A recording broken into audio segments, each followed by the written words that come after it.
Welcome to Spinning Back Clique, where each week here at MMA Junkie, we take a spin through the biggest stories in MMA. On today's episode, Alex Perez back in the win column with an emphatic KO. Mike Perry keeps waxing fools and taking names over in the bare knuckle world. And Alexandre Pantoja will try to bag his second title defense this Saturday in Brazil. By the way, Goz and I will be hosting a UFC watch-along for 301 here at MMA Junkie. More on that later. Hello, everyone. Gorgeous George here on the con, and look at the distinguished panel we have for you today. We got Goz from MMA Junkie Radio. He's in Las Vegas, the fight capital of the world. Downtown Farah Hanoun checks in this week. She's our outstanding international reporter. She can reign from downtown. You don't want to go at her or the professor if you're out on the courts. Stay away from those two hustlers. Nolan King, the Boston shot caller, one of the best in the biz. In fact, he's a 2023 nominee for Best Journalist at the World MMA Awards. We ain't playing around, man. We got a panel today. Cold Coffee will handle the ones and twos. But before we get started, if you'd kindly hit that like button, like right now, I'd greatly appreciate it. Did you not hear what I just said? Hit the like button, for crying out loud. Let's get moving on here with the show, everybody. Alex Perez lit up Matheus Nicolau this past Saturday at hashtag UFC on ESPN 55 with a nice finishing sequence that ended with Perez's right fist, boom, connecting with the Brazilian's chin. The once flyweight title challenger is back in the win column. Let's hear the reaction from the panel. Nolan, we go to you in Beantown for the first take of the week. Yeah, it was a bit, for better or worse, surprising to see, in a good way, to see Alex Perez finally have something go his way. It seems like over the last 4 years or so, just a string of bad luck, string of injuries, withdrawals, cancellations, fight results that aren't going his way.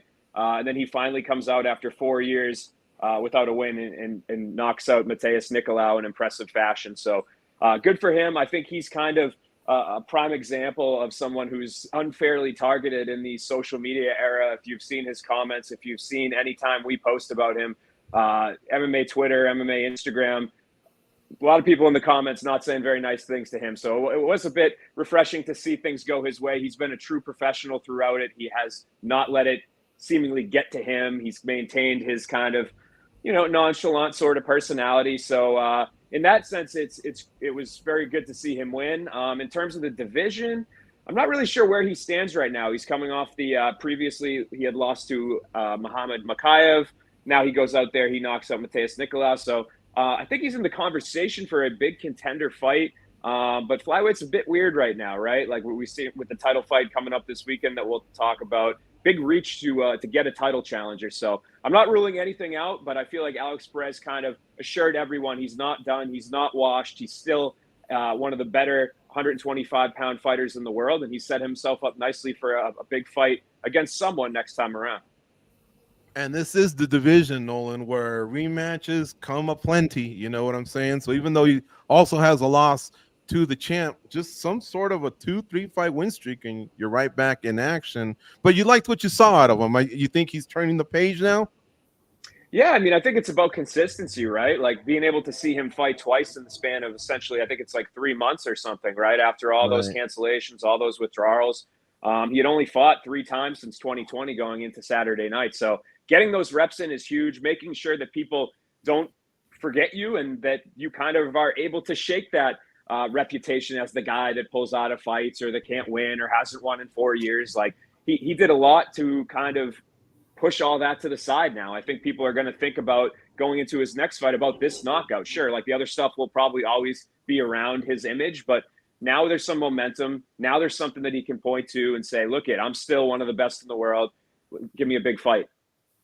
Farah, in your neck of the woods, you got to stay up late in the night to get to the juicy fights, right? The co-mains and the mains. Now, this one started a little bit earlier, but what was your reaction to the fight? I mean, we don't, flyweight isn't, we look more for action rather than like emphatic finishes, but what'd you think of that stoppage of Alex Perez?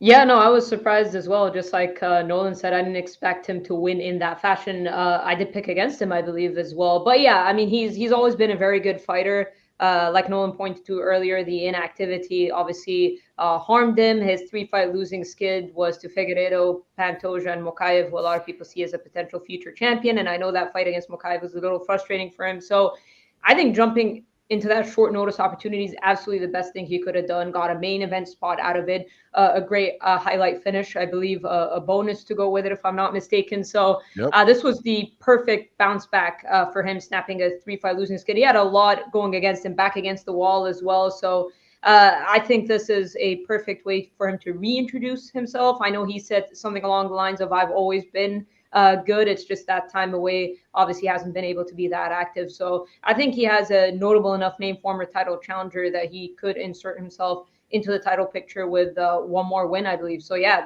things couldn't have gone better for him.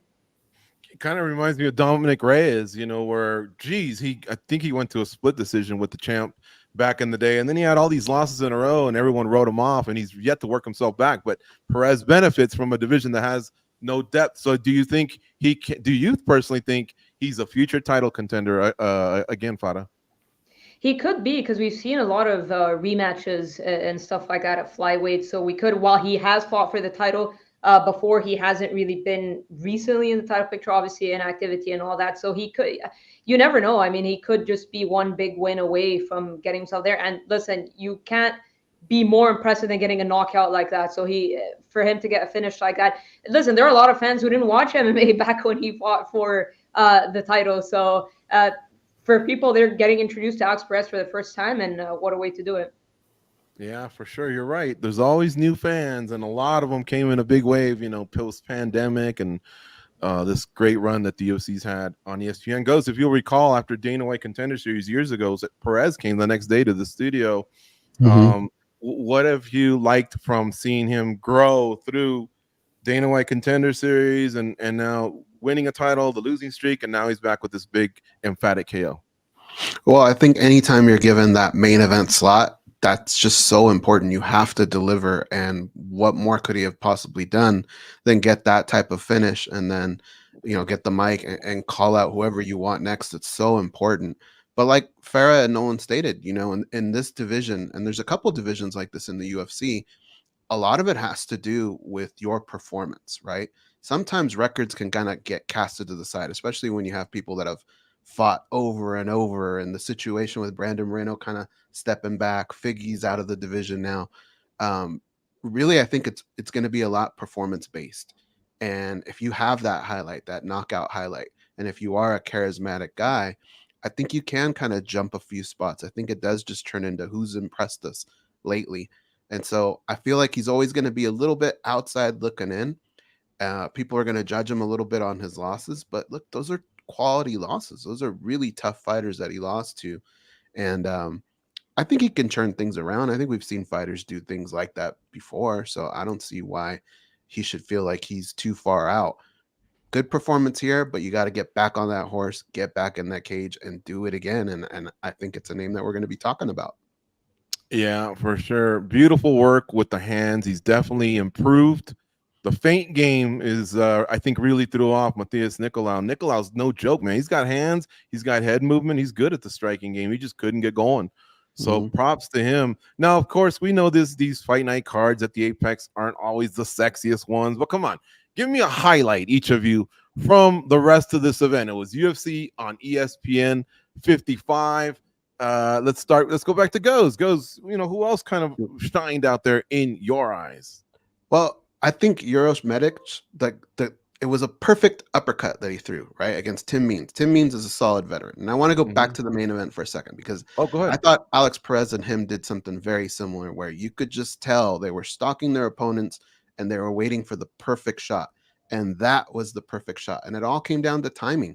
I mean, that was one hell of an uppercut, man. It was not a lucky punch. He saw it coming. He hit him right on the button. It's hard to do those types of things to a guy like Tim Means. I can't remember how many fights exactly he's had in the UFC, but he has had a lot of experience in that cage. So to be able to do something like that, I thought that was pretty amazing. That was probably one of the only times I jumped out of my chair that night. Yeah, Means is tough, and he's been around for a while. If I had to guess, he's in that 25 range of total fights in the UFC, but I think he's 39, and I'm just wondering, Could this be almost signaling the end of his run there with the UFC? Tough dude. Very cool. We've had him in the studio again as well. Fada, how about you? What was another highlight for you from this night of action?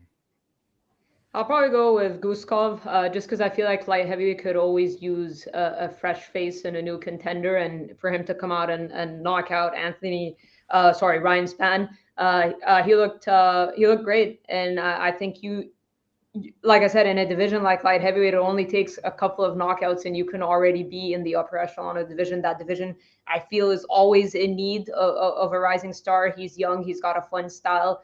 I know he lost to Ozdemir in his debut, but nice 2-fight winning streak. And I just think he's an exciting addition to the division. You were going down the road of Anthony Smith. You're also seeing the resemblance like everyone else? I guess.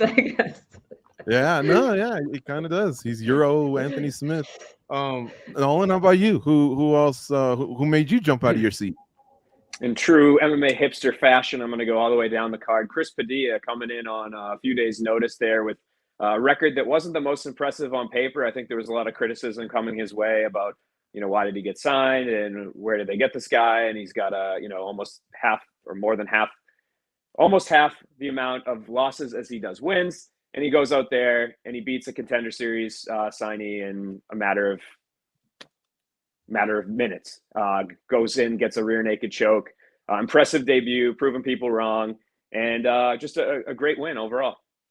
Can I throw something out there, George? Yeah, go for it. Joseph Bosa in the chat makes an excellent point. It says, my highlight was that the UFC made history. First female cage announcer with Charlie Arnold. How about her coming in and stepping up in a position where, like, let's say one of the broadcasters had to leave or something. You have other people to lean on.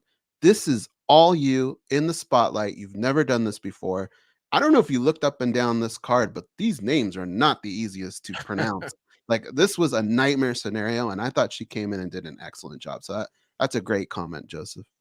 Yeah, in the chat, you can be a part of the show by leaving a quality question and comment. Or if you're funny, bring it. All right, cool. But those are the ones that get on, the haters. We ain't got time for that, right? We got an hour to do this. So let's hear what you got to say. If you have a star from the night as well, share it. And again, if I can get to it, I will plug it in there. Yeah, great shout out there. Joe Martinez was ill, and according to her, she declined initially, and then they pushed her and talked her into it. And I think the UFC has that type of culture where I think a lot of people do step in and take advantage of it. But she made history. So let's what was her name? Kathy Long, UFC 1 or 2. She did do broadcast work, right? And then we had what's that? No, she did, yeah. Yeah, and then we had years later Laura Sanko also doing that. So we're talking about in cage, like the master of ceremonies. That is Bruce Buffer, Joe Martinez. This is the first female to ever do it, and she stepped up and did a great job. She said she was nervous, but she loved it, and we love her for doing it. So great job. Yeah, I was just gonna say Victor Henry. We've called this fight skills. I don't know if you recall in not Fullerton, but I'm being. Huh? Yeah, Bad Beat. I'm out of the country for so long. I can't remember that city of industry. And I, as a local guy, I remember Josh Barnett would corner him. I just thought, okay, he's got something there. I'd love to see him in the UFC. But, Hani Yahya over the years is just someone that he's a gatekeeper. He checks you, man. And, if you can go more than one round, usually things start to look good for you. But Hani Yahya has always been a stiff test. So for Victor Henry to go in there, get the win, finish him, shout out to him. We got to move on, though. So let's go to the next topic, because there was some other fights in another sport that took place on Saturday night. Arguably the biggest winner of the weekend. No disrespect to Alex Perez, but Platinum, Mike Perry. How about him, man? Not just at the win column, but cha-ching, right?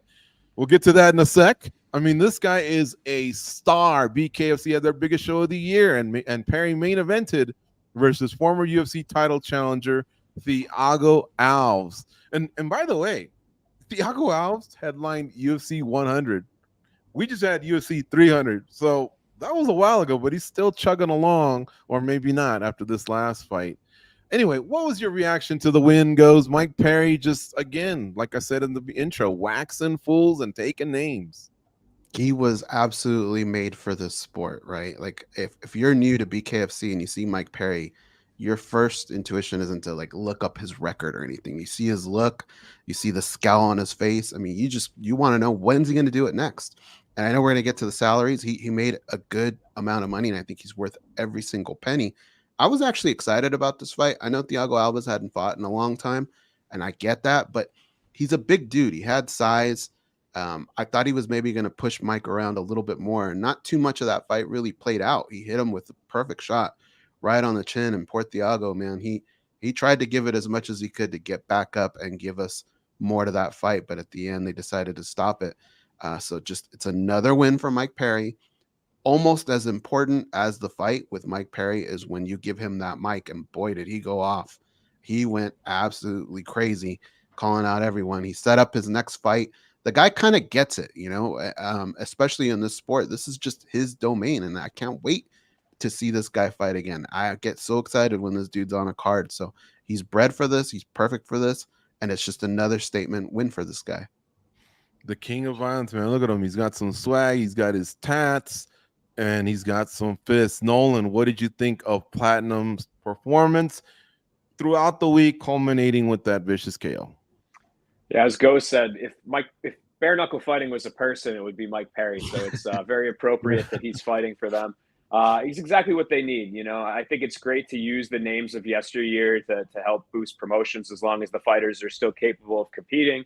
I get that business model, but I think you need to have in order to be your own brand, you've got to have your own guys. And Mike Perry is their guy. I mean, he is the BKFC guy right now. So the fights themselves, like the top few, I think, maybe weren't necessarily the most action packed. We had some weird finishes going on. And this fight was kind of quick, but I think it was another good step forward for bare knuckle, holding an event at Peacock Theater right across from where the Lakers were playing in their playoff game. George, sorry about that, man. We won't talk too much about bring them up. Yeah, that was a low blow. I'm sorry. Make sure to watch the Celtics tonight, but just to see how it's done. But great event for bare knuckle. I think those KnuckleMania events, it's good for them to have their tent poles. It's good for them to kind of maybe go all out with the top few fights, and they need more Mike Perrys. Mike Perrys don't grow on trees, but and neither does money. But Mike Perry got a lot of money on Saturday night. Mm-hmm. Vada, what did you think of Platinum Mike Perry? And side question: when you're hustling people on the hoops on the court, if they don't want to pay, is there anyone better in the world to take than Mike Perry to collect your money? I mean, he's just got this bravado, doesn't he? Yeah, listen, I expected this. I'm not gonna lie. So I was a little bit surprised in the matchup. I get that I was a former champion, but the layoff and everything. But listen, I know Mike Perry's been calling out a lot of people. The Darren Tills, the Jake Pauls. He's down to be the backup for Paul and Mike Tyson. Like the guy wants to fight. So and not blaming him. I know it's not easy to match make, but I did expect this result. I think it's perfect for him. Continues to grow his brand, and he's the face of the promotion, and it's just he's drawing a lot of people in. A lot of people tune into BKFC because of him, and maybe only because of him. So I just hope we get to see one of those massive fights. I mean, I guess it's something we'll talk about in a bit, but a guy like Darren Till, I just think this fight needs to happen. But we saw Brian Barberina, like he just parted ways with the UFC, and he wants to fight Mike Perry. So there are a lot of guys who are willing to fight him, and I think his success is allowing BKFC to draw a lot of notable names, which will make for a lot more fun matchups. And we've seen weird ones. I mean, MVP and Mike Perry was super random, right? That was probably his closest fight there, but he's doing a really good job of just helping the promotion attract a lot of big names. He's kind of bulletproof, right? Mm-hmm. Like even if his next fight he took a loss, that's not going to make you want to watch him less the next one. Like every fight is just must-see TV with that guy. It sure is. I am a big fan of what Perry's done for himself, rejuvenating his career in another sport. I mean, like, this is tremendous.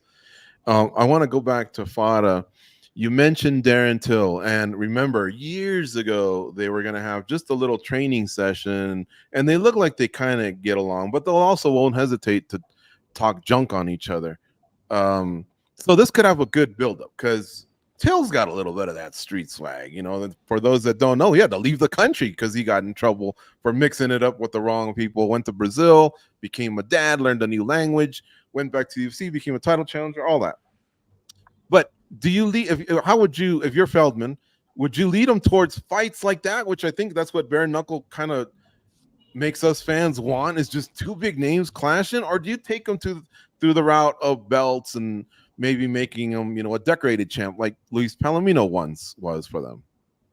He is kind of the belt or the king of violence or whatever. Like he is, for me, he is BKFC right now. And the Darren Till fight, you have to make it. I don't know what the holdup is because it seems like both guys are interested. The buildup would be incredible and weird and funny because they have this weird like love-hate relationship. Sometimes you don't understand. Like they go at each other, it seems tense, and then they tone it down.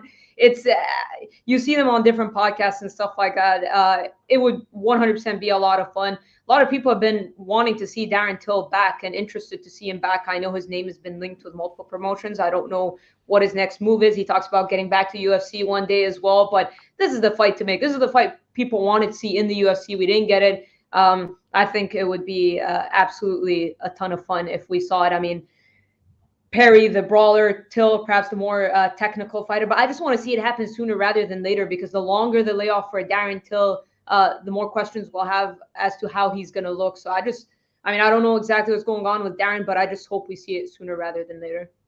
Nolan, do you agree? Title fights or money fights for Perry? I think you could do either. I think that's the good thing about him. But I mean, Darren Till, as Farris said, is like the perfect sort of signing that bare knuckle needs to gravitate towards, right? Like I said at the beginning, somebody that can compete, somebody that people are interested in. And the Perry fight sells itself. I know David Feldman has said in the past that he's been in talks with Darren and, they're trying to get him on board. And so I don't really know what the holdup is. Maybe it's just strictly a money thing. Maybe bare knuckle's not giving him what he wants. Maybe he's still want to take more time off or whatever. But to me, that just seems like such a layup of a matchmaking, mission right there. For sure. Yeah, I couldn't agree with more. It is a slam dunk. Pair these two up and let's get going. It's so hard to get fighters out of the UFC to be in these types of fights, and yet it's sitting there. You guys have brought up the money. Let's go over the money a little bit. I'll start with the main event. Mike Perry took $600,000 home for his effort there. What did it take him? Less than a minute. And then Thiago Alves, $200,000 for him, and this might be his last competition in combat sports, by the way. Nice way to go out for him. Tyrrell, the heavyweight champ, $100,000 for him. Lorenzo Hunt, $100,000 for him. They were the co-main eventers. And then another fight of note, we had Ben Rothwell, $150,000, and Todd Duffy, $85,000. That fight. Actually, none of these top three fights really went very long, so they kind of do pretty good on the hourly rate. But guys, were your eyes kind of bulging out a little bit when you saw some of these payouts? I'm actually happy for some of these guys. Fada, what'd you think? Yeah, I mean, Mike Perry absolutely deserves every bit of that money. Like I said, for a lot of people, like I've been on the fence a little bit about BKFC. I'm not going to lie. I know we cover MMA. There's a lot of violence and whatnot, but I don't know how I felt about skin hanging off of people's faces and whatnot, especially back when we were watching Lobov and Jason Knight and stuff like that. But he has me interested. He's always in the headlines saying different things, the way he fights, the matchups that he's been put against, even matchups like Eddie Alvarez and Chad Mendes and stuff like that. There's some fun matchups at BKFC, but he absolutely deserves it because he's become the face of the brand and he's drawing a lot of people into watching the sport and getting a lot of people who are interested to fight him and notable names to the organization. So absolutely happy for him. He deserves it. He's a character, he's a personality. He's found the perfect home for himself. So Mike absolutely deserves it. And yeah, I mean, some of the salaries, like it's good. It's good to see these fighters get paid. This is such a brutal sport, as I just mentioned, especially with BKFC. But obviously, there's a big discrepancy between the prelim fighters or the fighters fighting the beginning to the headliner, as when you compare it to the UFC, where maybe the lower tier fighters will tend to get paid higher than lower tier fighters in other organizations. But that's a different conversation. So I think maybe the discrepancy is a talking point that people will have, but seeing these notable names, veterans, you mentioned Thiago Alves headlined UFC 100. I mean, he's been fighting forever. So when you talk about the more notable names, yeah, absolutely, they deserve every penny. All fighters do. I mean, in a brutal sport like this, but there is a big discrepancy between the first fighters and then some of the more notable names on the main card and whatnot. Yeah, I'm seeing karate hate tunes kind of smashing the payouts there. And look, I just think a lot of people tuned in for Rothwell Duffy and Mike Perry and Thiago Alves, and that's kind of how boxing is as well. It's very low when it comes to the prelims. I'll shout out the UFC. You know, I think they're either at 10-10 or 12-12 now, but it took them years. I mean, if you grade them on a curve, I think BKFC is actually paying some pretty decent money. Now, there was, I think, a peanut salesman or someone that did make only $500. That one kind of sucked to look at, but 5-5. I mean, that's what Dana White Contender Series was paying, I think, in the first season as well. So I don't know. I think karate Ted Tunes is really what it is. Really should rethink what he's saying there. But goes, what do you think, man? Like I say, aren't you kind of impressed with how BKFC is the moves that they're making for an organization that's not even 10 years old? Very much so, you know, especially with the fighters up at the top. I think when we look at those lower salaries for some of the people on the undercard, in mixed martial arts, you could go out there and lose a fight by submission, take very many shots, and maybe it doesn't hurt as much, you know. But in this one, it's just there's no way around it. It's violence. You're getting paid whatever that is, $500 for what takes place in there. That one's a little bit hard to stomach, right? Like you look at David Diaz and what was the guy's name? Shane Jordan. That was a crazy fight. I mean, they were exhausted. They were bashing each other left and right. I think they took home like $4,000 or something. Was that worth it? Maybe not. But the one thing I will say about BKFC is if you are popping, if you're doing a good job, they bring you back. And I think that's how they increase your payment. So we'll have to see. But yeah, what they sling out, man, that's pretty damn impressive. Yeah. And I guess I don't know, what do you think, Nolan? Do you think owner Conor McGregor might up the ante here now that you see how I slipped that in, by the way? He's now a part owner. No, For those that don't know, with Bare Knuckle, big announcement. They always do this big announcements over at Bare Knuckle. He's a part owner. Do you think he might help out, you know, getting some of that money to go up for the fighters? Yeah, no, I mean, anytime you can throw his name on something fight related, I'm sure it comes with, you know, if he's investing in you, you got the money coming from him, and you also, everything he does, as David Feldman said, turns to gold. People are going to pay attention more. It seems like it adds a layer of legitimacy, right, to have the biggest star ever in MMA history and one of the biggest combat sports stars ever attach their name to your brand. So I don't think it hurts any. In terms of these payouts, I think it was interesting to see. Most states, as we know, or a lot of states, don't reveal the payouts. California does. We only had ever seen Bare Knuckle pay one other time at a fight night in New Mexico. And the thing that I noticed between then and now was the fact that it seems Bare Knuckle has switched over to doing the flat purse sort of thing. Like they don't have the win show. It's just everyone gets the flat amount. And something that I've heard as well that wasn't reported because it's not disclosed pay is that a lot of these fighters are getting something called a knockout bonus. Essentially, since so many of these fights end in some form of TKO, that they give fighters a small payment, the ones that have it built into their contracts, if they get something that's deemed a knockout. Not like a standing TKO or something like that, or a cut, but like an actual, like I think Mike Perry's thing would have qualified. You know, Thiago didn't get up before the count of 10, those sort of things. So we always talk about flat pay in MMA and whether that would work to get rid of the win bonus and to make it be a flat sum. So Bare Knuckle is kind of experimenting with that, it seems, and not experimenting. They've almost fully transitioned over there. So that was just from an industry standpoint, something I found unique and interesting about seeing those numbers on Saturday. And Nolan, what did you think of the announcement? Because Joseph Boza in the comment section, he's saying this one came out of nowhere. He didn't have it on his bingo card for 2024. Was it on your bingo card? Not necessarily, but I did think it was interesting when Conor showed up last year to BKFC, kind of just totally unannounced. I thought it was a little bit unusual for him and just big stars in the sport in general. And then obviously since then, his different like Forged Irish Stout as a sponsor. It seems like I've seen a lot more crossover between, you know, his media outlet and his brands to Bare Knuckle. So I'm not surprised by any means. I wasn't expecting it, but it's not like totally a shock. Mm-hmm. Goes Big Ben Rothwell. We talked to him before the fight. You could tell he definitely was expecting to do more, win, but do more in the process, meaning fight more, maybe get the clean stoppage. and then obviously elevate his status. How much of that do you think he accomplished from what you could tell that he really wanted, which is to be a big star, be of this brand and help it build?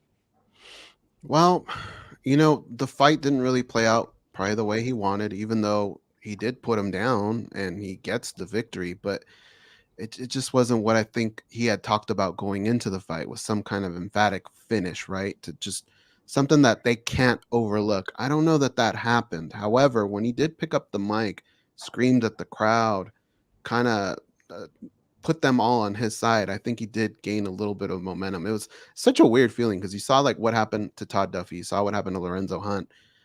You almost wished Mick had just walked out. And neither of them really put in that much time and let them do it right then and there. Yeah. It felt like we had been cheated out of 2 fights, but I think that's the fight to make, man. I think Ben and Mick would be a great fight. I think you have something with Ben Rothwell. He's got the look, and he loves to do it. So, and he came in great shape. I would love to see that fight.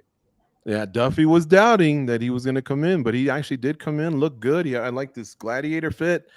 You know, Mike Perry obviously is the guy, and I think even Rothwell's conceded that to him, but they got something in Rothwell. Big dude in such a menacing and violent sport, and he's all about it. But Ben's also told us there's just not much time left, so let's get him in that title fight, and then let's see if he can win, defend, and then maybe sail off. But it looks like he wants to be with these guys for a while.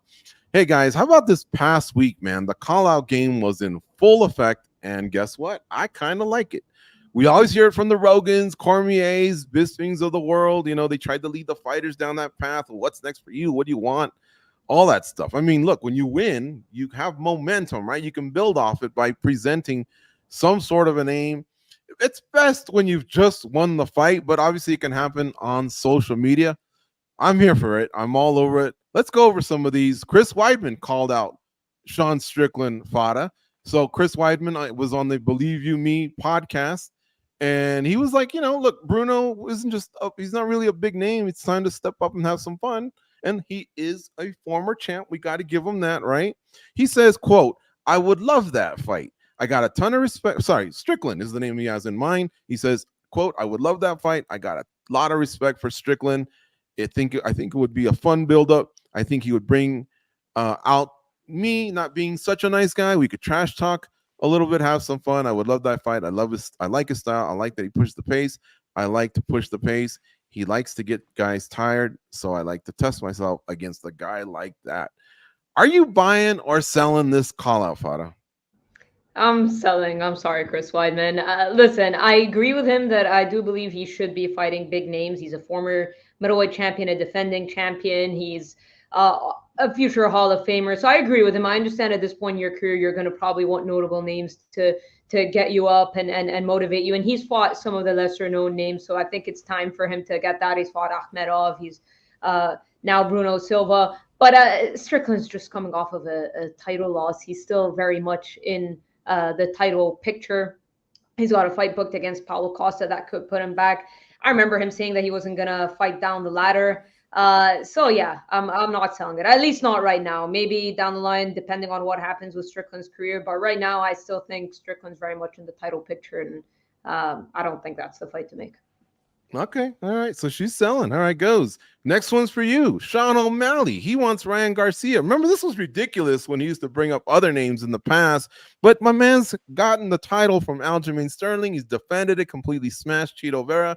Here's what he said regarding Ryan Garcia, who now obviously resurrected his career, right? He says, a boxing fight's possible for sure. I'm not there yet. I've still got to become bigger. 2 more fucking sick performances, then we're talking about being able to do it. Now, he had to caveat, because I'm sure we're all thinking, wow, will the UFC let him or what? So he continues. He says, they told me you can do a boxing fight 100% if it makes us enough money. In fact, that's a quote apparently from the UFC side, according to Sean O'Malley. And since then, by the way, Ryan Garcia has hit him back. He says, Rainbow Cacabrain wants to box. Be prepared to bleed, Rainbow. And I don't know if I think that sounds more like troll Ryan Garcia than actual Ryan Garcia, but who knows at this point. Are you buying or selling O'Malley calling out Ryan Garcia goes? I'm selling. Look, I don't mind him calling him out. I don't mind him attaching his name to Ryan Garcia's name, but what is this fight going to prove, really? What's the point of this? After we saw Floyd and Conor do it. That was kind of it for me. Ryan Garcia makes pretty good money, man. He made $50 million for fighting Devin Haney. So I don't know what's going to happen here with money wise and how they would split that, but I'm pretty sure Sean O'Malley wouldn't be happy with what Ryan Garcia would deem his cut of what that money would be, and I know the UFC definitely wouldn't be too excited about that. So yeah, I'm selling this one. Selling. All right. This is a big one. How about you, Nolan? What do you think about O'Malley? A champ right now in a deep division, kind of being raw and honest, saying, look, not yet, but maybe with 2 sick wins. And oh, by the way, the UFC is telling me that they're into it. Are you buying or selling? I got to get your reaction too. Nah, Sean's not having me buy that one. I mean, sell. There's probably money to be made. I'm sure, obviously, anytime there's these boxing versus MMA fighters, fights, people talk about it.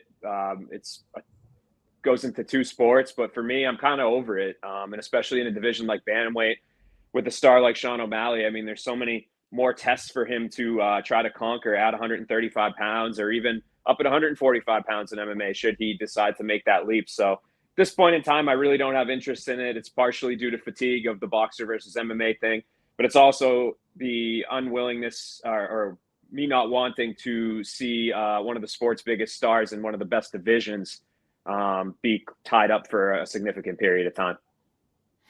Yeah. All right. Honest. I got it. I got you. Manon Fiorot. She's all about Macy Barber. And look, Manon Fiorot doesn't have to do anything at this point. She's had a nice run. She spoke to our Fada Hanoum, but she did have some interesting things to say in terms of her flexibility, because as of right now, there's a title fight that is happening at some point this year between Alexa Grasso and Valentina Shevchenko, but yet we don't know what that may net, because remember, it's 1-0-1 and an exciting fight where it may be 1-1-1. Well, all I got to remind you all is you saw what happened with Figueiredo and Moreno. They went 4 to figure things out. But this is what she says in the interview. For the time being, she hasn't proven anything in comparison to what I've done before. Fiorot continues, I have no problems fighting her, but for an interim title. So a little caveat there. Fada, you buying or selling this one? You know what? I'll say this because I think she absolutely deserves the title fight. I don't think she should fight somebody else, but it depends on your patience, right? And look at how long Bilal Muhammad's had to wait, and he almost got passed up because at UFC 300 they were thinking of booking Leon Edwards against 3 different people. So sometimes the waiting game doesn't always pay off. It paid off for Sean O'Malley when he beat Petr Yan and he got his title shot. It doesn't always pay off, the waiting game. She did say she would like to fight again in 2024.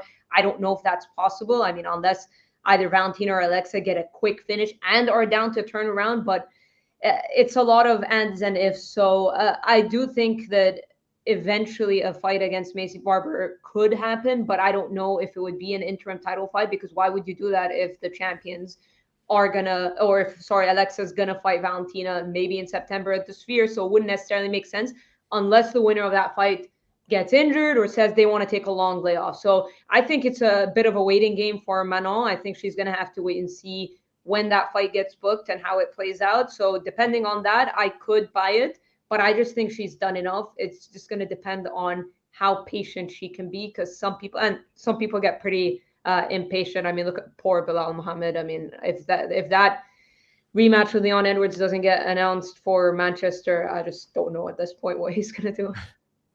Anakin Skywalker says Macy versus Aaron makes sense, meaning Aaron Blanchfield. So it sounds like he doesn't want Manon Fiorot taking this fight. Didn't she also say she'd be willing to do the backup for that's what she wants.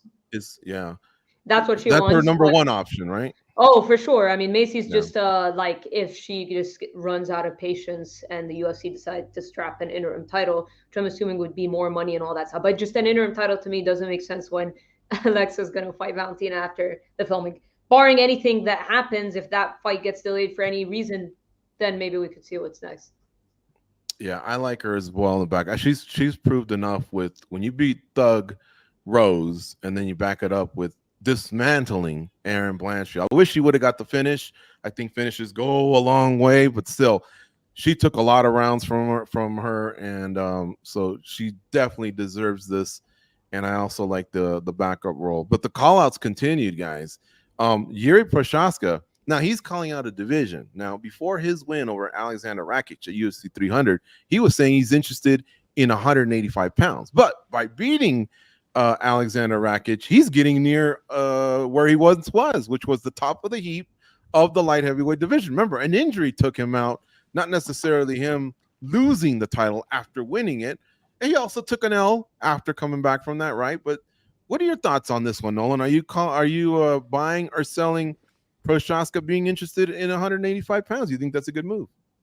I'm selling it. I mean, I'd be fascinated to see how that would physically be possible. Anybody that's seen Yuri knows he's pretty damn massive. So I genuinely don't know how he would make 185, how he would look down there. It just screams out to me that it would be too much of an intense cut. I mean, obviously, if he does make that jump to middleweight, I'll be the first one there to see something crazy like him at 185 pounds. But I kind of like him at light heavyweight too, just because I think he gives real divisional depth. I think he's obviously one of the best in the world up there, and I feel like he's got some momentum. It's not like he's broken up there. It's not like he's hit a bunch of dead ends and he's trying to figure out a way to revamp his career. So if it somehow magically is that he can make 185 pounds without absolutely destroying himself, it's something that I'd be open to in the future, but not now. I think we need him at 205. Do you think it just goes back to that game of, look, just throw it out there as an option, even if you're not serious? Because that might be something of what Fiorel's doing with this whole interim thing, or what Prochazka's doing with the whole 185 thing, is just staying relevant. Yeah, but I mean that's not going to last too long.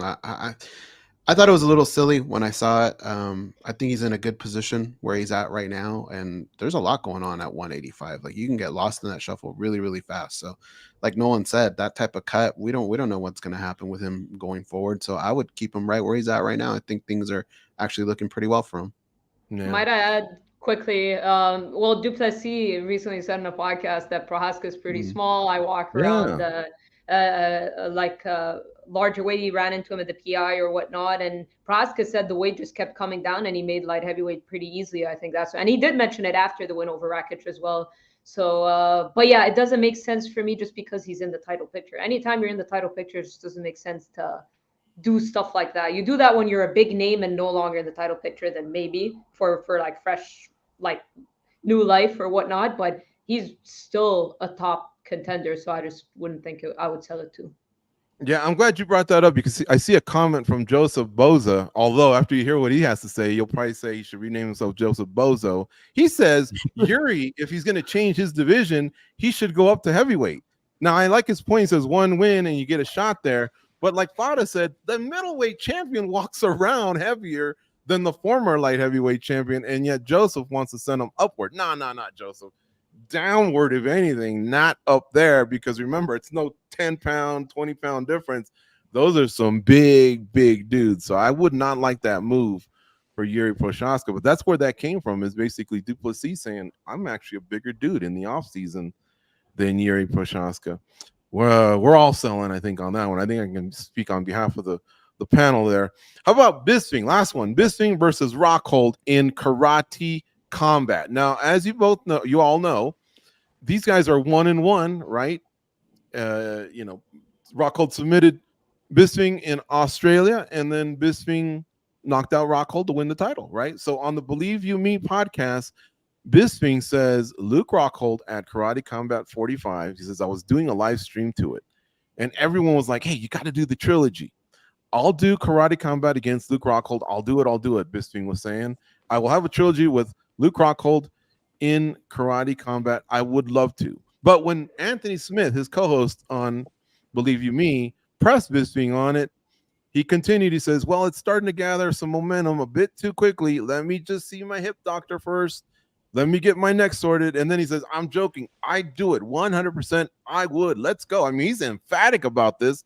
Are you buying or selling Michael Bisping's idea of him versus Luke Rockhold? May I remind you, Bisping's 45, Rockhold's 39.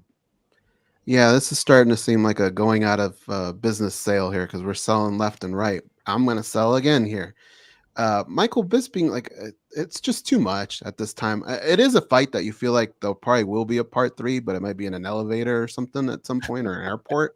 But I don't karate combat, man. I've seen some people get jacked up there. This is not a place that if you're into the fight game 100%, you deserve to be there. But if you're just coming back to settle a beef or cash a paycheck, it's pretty dangerous sport too, man. I've seen some people get laid out there, so I don't want to see Michael Bisping go down that route. So even the fact that there's no wrestling and jiu-jitsu, the wear and tear for these older cats, you're just saying, hey, karate combat's just not worth the risk. Let's not forget Bisping, that last loss he took to Gastelum really, really messed with him. And then, of course, the eye. You don't like it, huh, Goes? Yeah, no, and that's the thing. Like, there have been some fighters in the past that have done a great job of not waiting until that moment where somebody goes, you need to go away because of this. They're preemptive about it, right? Michael Bisping's been around this game long enough that he's got a great career going on right now. He's got a beautiful family. Don't risk that for this. Don't wait until that moment where people tell you have to leave. I agree, dude. Hall of Fame. He's got a great gig, and it looks like he's even moving up in the charts. He's had some good gigs as of late. Successful podcast. Like, dude, you don't need to prove anything to anyone else. Leave it at 1-1. You actually kind of had the last win. I mean, I don't like that one either. I love beefs, but it seemed like they squashed it. I remember there was some footage of them at Perillo's old gym, and it looked like they just kind of get along now. They're not best friends. They're not baptizing each other's kids, but I think the mutual respect was there. So I agree with you there, Goes. Maybe in an elevator, there'll be a pushing match or something, but that's all we need out of these two guys. Let's move on to topic number 4. The UFC's in Brazil this weekend. And one of their own is at the top of the bill. Alexander Pantoja is going to defend his flyweight title in the main event. And then in the co-main event, the legendary Brazilian champion, ex-champion, Jose Aldo will compete versus Jonathan Martinez, the King of Rio, guys. He's back. Sounds pretty cool. Except this card, in the eyes of most MMA fans, is kind of meh, right? Is this one of the more underwhelming pay-per-views in your guys' eyes, Nolan? What are your thoughts here, man? Get us pumped up, or did they not do a good job of getting us pumped up? Yeah, I think that'll be hard to do coming off of 299 and 300, but yeah, I mean, it's certainly one of the weaker pay-per-view lineups on paper that we've seen in terms of the what's at stakes, right? Like, what are these fighters fighting for? The immediate. Are there title shots on the line? Are there titles on the line? Are there really big high stake breakthrough sort of contender fights? And so outside of the main event, which is a title fight, and obviously people will be excited to see Jose Aldo, myself included, in the co-main event. I don't think that there's many fights that really have those immediate divisional stake implications to them, which I think is what you kind of expect out of a pay-per-view, right? Like, outside of the top 2 fights, I think the rest of these fights are things that we could see at an Apex show or something like that. So it's a little underwhelming. I mean, it's great. Brazil's getting another card. I'm sure that the arena will be electric, cheering on their fans and the fans cheering on their fighters. But outside of that, I just think that's lacking that depth and that sort of those sort of higher stake fights. So especially coming off 299 and 300, it's very glaring. Yeah. Can I say something, George? Sure. When it comes, one of the jobs that George has at MMA Junkie is he's in charge of the rankings. When he can do rankings in less than an hour, it's not a good thing for us, okay? If you look at this card, there's just not that many ranked opponents on there. It doesn't tell a story going forward. And you kind of think, well, okay, this is what we get, right? For 289, 299, 300. We had it pretty good, right? But I don't know, if you took Cody Garbrandt and Davidson Figueiredo off of UFC 300, would we all be going, it wasn't that good of a card? No, right? It'd still be great, but that would have really helped a card like this. And I kind of had wished that they had done something like that. I'm not going to complain because those last 3 cards were amazing. And overall, the UFC product is great. But yeah, this one, George, you're going to have a pretty easy job come Monday. They exhausted their talent, man. I saw it coming. They didn't need some of those fights at 300. We accepted them, right? But some of those would have done some good. Brazilians that are highly thought of, highly ranked. I just think it could help this one. It's very top heavy. So let's concentrate on the top of the fight. Pantoja versus Erceg, Farah Hanoun. you have a preview show that you're going to do on Saturday at 5 p.m. Eastern, 2 p.m. Pacific with someone from the Junkie crew. Or maybe you'll go solo. It doesn't matter. You know how to get down on those preview shows. So you're already, I'm sure, formulating thoughts on this main event, but give those viewers an early lean of your early lean for that fight between Pantoja and Usyk. What do you see going down in this title fight?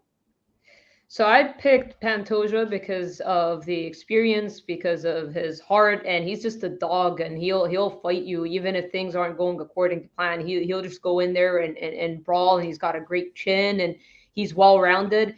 Usyk, I think, has a cleaner technique. I think a lot of people are counting Usyk out, maybe because they don't really know too much about him, and fair enough. He's only fought 3 times in the UFC, got his first finish in a knockout against Matt Schnell. I spoke to Usyk, and he didn't even have. I spoke to him before this fight was announced, and I told him, I kind of brought it up to him, like, how about you fighting Pantoja? And he's like, because he had called out Brandon Moreno, and he's like, well, yeah, I mean, if they call me, then I'll take it. And then he told Submission Radio that he was eating KFC when they gave him the call, and he decided to finish his meal. He was contemplating, but he decided to finish his meal. So yeah, he didn't expect this, but at the end of the day, he's confident and he's got experience. I know he hasn't fought the same opposition as Pantoja, of course, because Pantoja's fought freaking everybody multiple times as well. So he's fought the best of the best. So can't compare that, but he has a lot of experience in the regional scene. He's a eternal MMA champion. He's very well-rounded. His grappling is very good. I do believe he has the cleaner striking, so he could absolutely make this a fight. He's got experience going into the latter rounds as well. I just think based off of on paper stuff, I got to go with Pantoja because, like I said, a lot more experience. He's an absolute dog. He's got great cardio and he just keeps pushing. He just doesn't give up, got a good chin and will fight you. So, yeah, I mean, if this goes the distance, I see Pantoja winning. The ground exchanges are what I'm most excited about. But I think this is going to turn out to be a really, really good fight. Great preview there from Fada Hanoun. And again, prior to the watch along on Saturday that goes and I will host at 8 p.m. Eastern, 5 p.m. Pacific. We'll watch the fights along with you guys. I know some of you may not get it this time. You're not going to pony up the $80 because it's just not that sexy of a card. But look, we're doing our best to tell you what's going to be on it and why you should get it if you decide to get it. Her preview show will be at 5 p.m. Eastern, 2 p.m. Pacific. So, Fada, you want to weigh in or say something else? Yeah, I just want to say if we're trying to help sell it, I mean, I wouldn't call it the worst pay-per-view. I remember UFC 177 wasn't that great. That was Sacramento, I believe. That was TJ Dillashaw, Joe Soto. Go take a look at that main card, and maybe it'll make you feel better about this one. And this is a bit of an old guard, new guard type of matchups that we're seeing. I saw Paul Craig tell TNT Sports that it feels like the UFC are trying to, given this matchup to lose. We're seeing a similar situation and potentially Anthony Smith and Vitor Petrino. He's like, I'm pissed off that Vitor Petrino called me out. And then obviously Jose Aldo and Jonathan Martinez is an old guard versus new guard. So there you go. Trying to sell an extra pay-per-view. There you go. And speaking of old guard, new guard, Steven Usyk, I got a message for you. No more KFC. It's all about Popeyes. Spicy chicken sandwich. I'm just going to leave it out there. Nolan and Goes, are you feeling me? I got you, dude. And by the way, nobody finishes KFC. KFC finishes you. I don't know when the last time you guys have had that, but that does not go down well. Nolan, you're not a fan of the chicken sandwich? I noticed there was no fist bump, man. You still on this Lakers Celtics thing? Let it go, bro. It's playoff season, man. We can't be doing that. Can't be friends this time of year. No, I'm not, believe it or not, I'm not a huge fast food guy. So I was trying to think if there was an alternative. I didn't want to sign up for KFC too quickly, Popeyes too quickly. But given the choice between the two, I think it's 10-8 Popeyes for sure. All right. Well, Goes, you turned him into a Peruvian food fan. Maybe you can turn him into a spicy chicken sandwich fan. Well, we 10-7 that place. Yeah, give me a 10-6 there. All right. Hey, Goes, listen, how about Aldo's return to the UFC? Yes, it looks like scratches are being, they're helping each other out. The UFC needed star power. Aldo said, okay, but by the way, this is now my last fight with you guys. I am free to do things going forward. Now, he did leave a caveat there. Depending on his performance, he may even re-sign with the UFC. Yeah, okay. But guys, yay or nay, was this the right matchup to make a young Jonathan Martinez against an old dog like Jose Aldo? Like Farah said, I think this card is telling a lot of stories, right? In the matchups themselves. This is a guy that could potentially finish Jose Aldo with leg kicks. We've seen him do that to so many people. This kid's no joke. This is a tough fight. And Jose Aldo's head just hasn't been in mixed martial arts. He's been boxing, and he's actually been pretty decent at it. So I would think whatever win, lose, or draw here, I think it would probably be the end of him for the UFC. And I think he could probably make some money still doing boxing or a karate combat or even a BKFC. You never know. But the thing with the UFC, it's not that I don't think he doesn't like being there. It's the contract.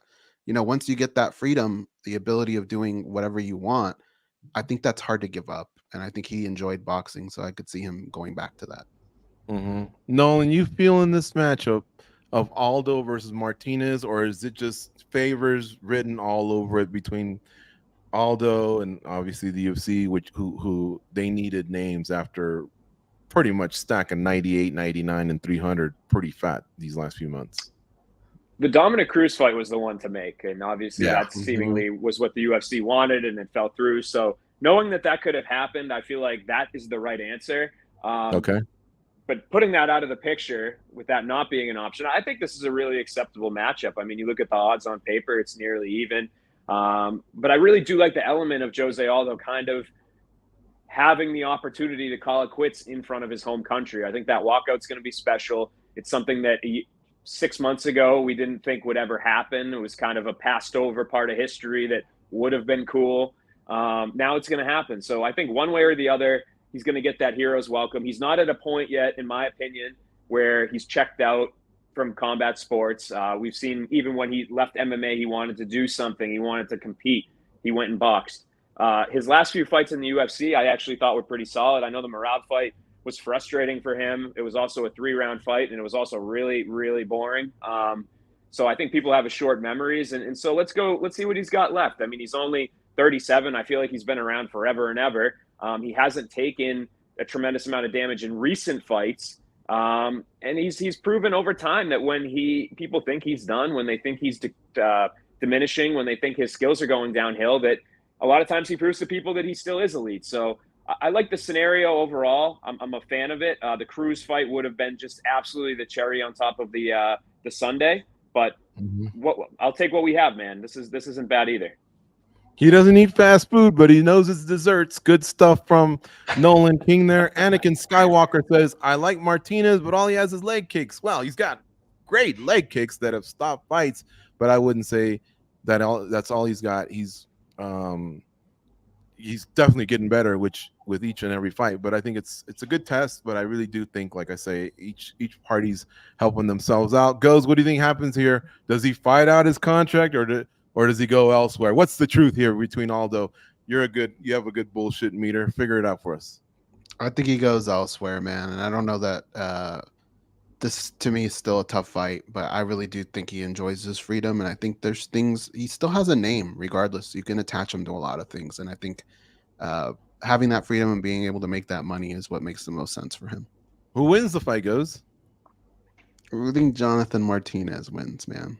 It hurts to say it, huh? The guy's it does, because George, the King of Rio, holy cow. We sat there at the Hall of Fame. We saw him come out crying like he had turned the page, and now all of a sudden he's back in. Like that, I don't know. It's not a good frame of mind for me. Fada, who'd you turn in on staff picks? A very popular post, folks. You can get involved, by the way, as a reader by turning in your staff picks. We average those out, and then you all get to go against us. But who do you got, Fada? I went with Aldo. I think Aldo wins, and I'm gonna have a different opinion. I wouldn't mind him sticking around the UFC, because if he boxes or whatever else he does, who's he gonna fight? I still think there are notable names: a Dominic Cruz, a Cody Garbrandt. I think TJ Dillashaw's crazy enough to try and come back after double shoulder surgery. There are big names out there for him. Cub Swanson has mentioned 35 to you guys before. I think there are good enough names for him if he beats Martinez and still has that motivation and takes in that crowd reaction and has his moment where he jumps into the crowd. Hopefully he doesn't get fined. I think there are a lot of names for him in the UFC. Bantamweight is stacked, but that's just me. I think it all depends on how he looks on Saturday. If he looks in vintage form, I don't know. I just don't know what's out there for him. Money, sure, but who's he going to fight if he's boxing or whatnot? But that's just me. Even with a loss, though, because a loss to me, that no. Well, that's what I'm saying. It depends how he looks. If he goes out there and has a good performance, because like Nolan said, it's not like he's looked bad in his outings. Like the Murad fight is something. I mean, a lot of people have looked very frustrated against Merab. But if he goes out there and plays out on the feet and has a great performance, I just think there are fights out there for him in the UFC. But that's just me. I don't know. Man, Brazil goes nuts for him, and I have seen him go out there and jump in the crowd. They pick him up and cheer for him and everything, but then the Brazilian media have to put them down and then get back to their seats and doing their job. Joey in the chat room says Aldo is going to win with a lackluster decision. And Skywalker says, I really hope Aldo wins. Kudos for Martinez taking this fight. Nolan, real quick, who do you like in this fight? Aldo. I'm leaning that way. I'm surprised that the line is what it is. But I mean, it's a close fight. Like if Jonathan Martinez goes out there and wins, I won't be surprised. But I feel somewhat confident leaning with Aldo. I think too many people are reading into the inactivity. Nolan, I'll stay with you. Highlight one other fight that people should keep an eye on for this weekend's action. I mean, this is a big one for Anthony Smith, man. If he goes out there and he loses, I mean, we're talking again about having that conversation about, I think, him not fighting anymore. So Vitor Petrino's a good litmus test. And for Petrino, I mean, hey, what better way to get yourself in contention than to fight and beat Anthony Smith? So big fight for both guys for kind of opposite reasons. It'd be interesting to see Guskov and Smith win back-to-back weeks. I bet you a lot of people would be fooled by that. Fada, how about you? Give me one highlight one fight for us from 301. I think Elvis Brenner and Orbale. I hope I'm not butchering his name. I probably did, but Elvis Brenner is a lot of fun, and this is a tough test for him. So fighting in his home country, I think this is going to be great.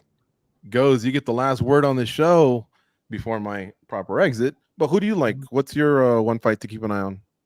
Paul Craig and Kyle Bahayo. I think that's going to be really, really fun. They can both be aggressive at times, but you can't make a mistake in this fight because both guys will make you pay.